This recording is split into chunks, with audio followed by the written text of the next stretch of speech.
नमस्कार विद्यार्थी मित्रांनो, मी अमोल आगरकर. महाजनको म्हणजे MSCB जे 3 कंपनीमध्ये विभाजन झाले होते 2005 नंतर, त्यामध्ये महावितरण, महापारेषण आणि महानिर्मिती. महानिर्मिती म्हणजे महाजनको म्हणजे पॉवर प्लांट रिलेटेड जे काही वर्क असतं किंवा जे काही जनरेशन असतं पॉवर रिलेटेड, ते जे सांभाळतं ते म्हणजे महाजनको. त्यामध्ये विविध पोस्टची वॅकन्सी मागच्या 1-2 वर्षापासून येत आहे. त्यामध्ये JEE असेल, आता टेक्निशियन 3ची वॅकन्सी आलेली आहे. तर त्यामध्ये केमिस्टची पोस्ट असते. ॲक्च्युली केमिस्ट म्हणजे ज्युनियर केमिस्ट, असिस्टंट केमिस्ट किंवा डेप्युटी एक्झिक्युटिव्ह केमिस्ट वगैरे, ॲडिशनल एक्झिक्युटिव्ह केमिस्ट आणि एक्झिक्युटिव्ह केमिस्ट अशा भरपूर पोस्ट आहे. तर त्यातला काही एक्सपिरियन्स बेस आहे आणि काही फ्रेशरसाठी पोस्ट आहे. BSc, MSc, BE और BTech केमिकल, ठीक आहे. BSc MSc केमिस्ट्रीसाठी या वॅकन्सी असतात. ती जी जाहिरात आहे ती आपण आधी बघू, त्याबद्दल सविस्तर माहिती द्यायचा मी आजच्या व्हिडिओमध्ये प्रयत्न केलेला आहे. केमिस्टच्या पोझिशन किंवा पोस्ट आलेल्या आहेत. 4 ते 5 वर्षानंतर ही वॅकन्सी आलेली आहे. विद्यार्थी मित्र वाट बघत होते. केमिस्ट्री ज्यांचं BSc MSc किंवा केमिकल इंजिनिअरिंग झालं आहे ते, त्यामध्ये बऱ्यापैकी पोस्ट आहे. त्यामध्ये एक्झिक्युटिव्ह केमिस्ट आहे, 3 जागा आहे. ॲडिशनल एक्झिक्युटिव्ह केमिस्ट आहे, 19 जागा आहे. डेप्युटी एक्झिक्युटिव्ह केमिस्ट आहे, 27 जागा आहे. एक्सपिरियन्स बेस्ड पोस्ट आहे. त्यानंतर असिस्टंट केमिस्ट हे 68 जागा आहेत. त्यानंतर assistant chemist MSc environmental chemistry qualified candidate 7 जागा आहे. ज्युनियर केमिस्ट 44 जागा आहे. Junior chemist MSc environmental chemistry qualified candidates 5 जागा आहे. क्वालिफिकेशन तुम्हाला बघा 12/3/2025 ही लास्ट डेट आहे फॉर्म सबमिशनची. त्याआधीचं तुमचं क्वालिफिकेशन आणि एक्सपिरियन्स तुम्हाला लागतो, ठीक आहे. तर त्यामध्ये एक्झिक्युटिव्ह केमिस्ट यासाठी बघा 3च जागा होत्या याच्या.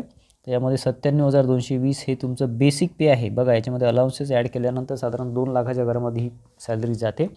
यासाठी BTech degree in chemical engineering और टेक्नॉलॉजी फ्रॉम, ठीक आहे.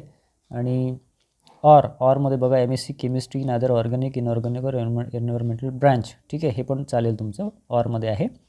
टोटल 9 वर्ष एक्सपिरियन्स पाहिजे थर्मल पॉवर प्लांटचा. त्यामध्ये 210 मेगावॅट अँड अबोवचा. त्यामध्ये 5 वर्ष जे आहे out of each at least 5 years should be in position of additional executive chemist and deputy executive chemist और 2 years as additional executive chemist. Experience of aforementioned post should be accordance with respective म्हणजे additional executive chemist आहे. 81,850 basic आहे. साधारण 1,60,000 ते 70,000च्या घरामध्ये ही salary जाते. याच्यामध्ये बघा BTech chemical technology from university, chemical technology or इंजिनिअरिंगसुद्धा चालेल, ठीक आहे. और MSc chemistry in other organic, inorganic, environmental branch वगैरे. त्यानंतर और BSc, इथे BScसुद्धा चालेल. Or BSc chemistry reputed and recognised university, BSc with chemistry. BSc chemistry चालेल. अतिशय महत्त्वाचा मुद्दा एक्सपिरियन्सची. BTech degree in chemical technology or MSc total 7 years of experience, ठीक आहे. सेकंड नंबरचा पॉईंट आहे for BSc chemistry total 12 years experience. म्हणजे तुमचं एज्युकेशन BSc असेल तर तुमचा एक्सपिरियन्स वाढून गेलेला आहे, ठीक आहे. डेप्युटी एक्झिक्युटिव्ह केमिस्ट यामध्ये बघा 73,580 बेसिक आहे. याचंसुद्धा सॅलरी 1.5 लाखाच्या जवळपास जाते. BE और BTech chemical engineering, MSc chemistry, BSc chemistry हे सुद्धा चालेल, ठीक आहे. याच्यामध्ये सुद्धा तोच क्रायटेरिया आहे. BE जर तुमचं केमिकल असेल किंवा MSc असेल तर तुम्हाला एक्सपिरियन्स कमी लागतो. तुमचं BSc केमिस्ट्री असेल तर एक्सपिरियन्स जास्त लागतो, 7 years लागतो, ठीक आहे. असिस्टंट केमिस्ट याची बघा 58,560 बेसिक आहे. हे सुद्धा साधारण तुमच्या 1,10,000च्या जवळपास ही सॅलरी जाते. 1 लाखाच्या वर सॅलरी जाते जवळपास. तर यामध्ये सुद्धा BTech केमिकल टेक्नॉलॉजी और इंजिनिअरिंग, त्यानंतर MSc केमिस्ट्री वगैरे, BSc वगैरे. त्यानंतर बघा यामध्ये एक्सपिरियन्स बघा BTech degree in chemical technology, MSc no previous एक्सपिरियन्सची गरज नाही या पोस्टसाठी. असिस्टंट केमिस्टसाठी एक्सपिरियन्सची गरज नाही. सेकंड नंबर बघा BSc chemistry 3 years post qualification experience.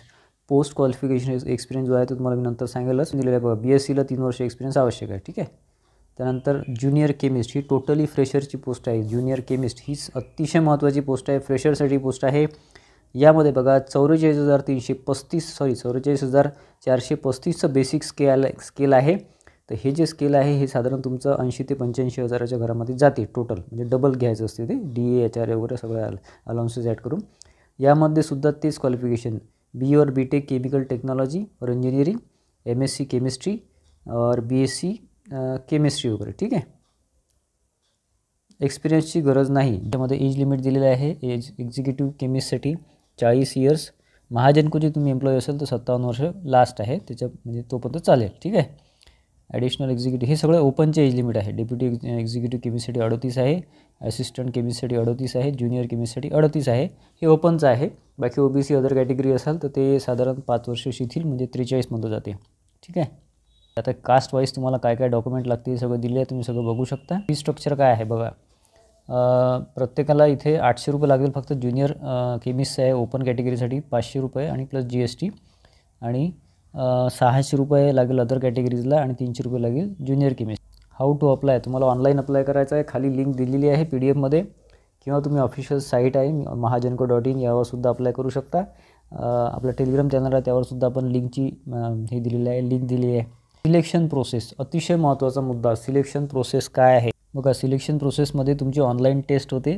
ठीक आहे. आणि काही पोस्टसाठी इंटरव्ह्यूसुद्धा होतो. फॉर एक्झाम्पल एक्झिक्युटिव्ह केमिस्ट्री ही मोठी पोस्ट आहे किंवा एक्सपिरियन्स बेस्ड पोस्ट आहे. त्यामध्ये त्याच्यामध्ये तिथे बघा ग्रुप डिस्कशन आहे, केस डिस्कशन आहे, त्यानंतर तुमचं टेस्ट वगैरे आहे, सगळं तिथे होईल. ठीक आहे. बाकी ॲडिशनल एक्झिक्युटिव्ह केमिस्ट आहे, डेप्युटी एक्झिक्युटिव्ह केमिस्ट जे आहे आणि असिस्टंट केमिस्ट आहे त्यासाठी सिलेक्शन प्रोसेस ऑनलाईन टेस्ट राहणार आहे. डॉक्युमेंट व्हेरिफिकेशन आणि पर्सनल इंटरव्ह्यूसुद्धा आहे या पोस्टसाठी, असिस्टंट केमिस्टसाठी, ॲडिशनल आणि DY आणि असिस्टंट केमिस्टसाठी. आणि ज्युनियर केमिस्ट जे आहे त्यासाठी फक्त ऑनलाईन टेस्ट आहे आणि डॉक्युमेंट व्हेरिफिकेशन आहे आणि फायनल सिलेक्शन लिस्ट लागते. इथे इंटरव्ह्यूची गरज नाही ज्युनियर केमिस्टसाठी. ठीक आहे. 12/2ला फॉर्म सबमिशन सुरू झालेले आहे आणि 12/3पर्यंत लास्ट डेट आहे. क्लिक हिअर फॉर ऑनलाईन ॲप्लिकेशनवर क्लिक केलं की तुम्ही ऑनलाईन ॲप्लिकेशनमध्ये डायव्हर्ट होतं, तिथून तुम्ही ॲप्लिकेशन करू शकता. आपल्या टेलिग्राम चॅनलवर लिंक दिलेली आहे किंवा ऑफिशियल साईट mahajanko.in यावरसुद्धा तुम्ही अप्लाय करू शकता. तर मित्रांनो यामध्ये जे काही पोस्ट आहे त्याला काही पोस्टला एक्सपिरियन्स मागितलेला आहे, काही फ्रेशरचे पोस्ट आहे ज्युनियर केमिस्ट वगैरे. तर त्यामध्ये जो एक्झाम पॅटर्न आहे त्याबद्दल बऱ्याचशा विद्यार्थ्यांना शंका असेल कारण की एक्झाम पॅटर्न त्यांनी कुठेच काही नमूद केलेलं नाही आहे. तर एक्झाम पॅटर्न मी तुम्हाला थोडंफार शॉर्टमध्ये सांगायचा प्रयत्न करतो. जी जुनी जाहिरात होती त्यानुसार जो एक्झाम पॅटर्न आहे तोच इथे राहण्याची शक्यता आहे. बाकी पुढे त्यांनी काही नोटिफिकेशन दिलं तर बघू आपण. बघा मित्रांनो ज्युनियर केमिस्टचं जर मी तुम्हाला एक्झाम पॅटर्न सांगतो, असिस्टंट केमिस्ट वगैरे त्यासुद्धा एक्झाम होणार आहे, ऑनलाईन टेस्ट वगैरे होणार आहे. 120 प्रश्न आहे, 180 मार्काची ही टेस्ट होते आणि 120 मिनिटाची ही टेस्ट होते. म्हणजे 120 प्रश्न 120 मिनिटं आणि निगेटिव्ह मार्किंग त्यांनी मागे तरी दिलेली नव्हती. आता पुढे काय करायचं बघू, परंतु शक्यतो निगेटिव्ह मार्किंग राहणार नाही. त्यामध्ये प्रोफेशनल नॉलेज 60 प्रश्न 120 मार्क आहे. प्रोफेशनल नॉलेज म्हणजे तुमचं जे काही MSc BScचं सिलेबस असेल किंवा तुमचं केमिकल आहे त्या रिलेटेड जे काही केमिस्ट्री फिजिक्सचे जे विषय असतात त्याचे रिलेटेड डिटेल व्हिडिओ आपण सिलेबसचा पुढे घेऊ. सध्या फक्त फॉर्म सबमिशनवर तुम्ही लक्ष द्या आणि बाकी तुमचं जे अभ्यासाचं स्टडीसाठी तुम्हाला काय काय लागेल ते पुढे सांगूच आपण. ठीक आहे. प्रोफेशनल नॉलेजमध्ये जे काही 60 प्रश्न आहे ते तुमचे सिलेबस म्हणजे तुमचं BSc रिलेटेड किंवा MSc रिलेटेड जे काही केमिस्ट्रीचं सिलेबस आहे तेच तुम्हाला फक्त राहते, बाकी जास्त राहत नाही आणि फिजिक्सचं थोडंफार असतं इथे. ठीक आहे. आणि त्यानंतर मराठी लँग्वेज 10 प्रश्न 10 मार्क, इंग्लिश लँग्वेज 10 प्रश्न 10 मार्क, त्यानंतर रिझनिंग म्हणजे बुद्धिमत्ता 10 प्रश्न 10 मार्क, त्यानंतर क्वांटिटेटिव्ह ॲप्टिट्यूड म्हणजे मॅथ्स आपण त्याला मराठीमध्ये अंकगणित म्हणतो ते 20 प्रश्न 20 मार्क. असे 120 प्रश्न 180 मार्काची टेस्ट आहे. 120 मिनिटं याला वेळ राहणार आहे. ऑब्जेक्टिव्ह टाईप टेस्ट राहणार, ऑनलाईन टेस्ट राहणार आहे, निगेटिव्ह मार्किंग नाही आहे. ठीक आहे. पुढच्या व्हिडिओमध्ये सगळे सिलेबस आपण कव्हर करू. सिलेबसमध्ये डिटेल मायन्युटली जे सिलेबस महत्त्वाचं आहे ते आपण सांगू. आता हा एक्झाम पॅटर्न मी तुम्हाला सांगितला हाच तिथे फॉलो होणार आहे. तुमचा मॅथ्स रिझनिंगचा अभ्यास तुम्ही सुरू करा किंवा इंग्लिश मराठीचा अभ्यास सध्या सुरू करून द्या आणि फॉर्म सबमिशन व्यवस्थित करा. हा फेब्रुवारी महिना आहे.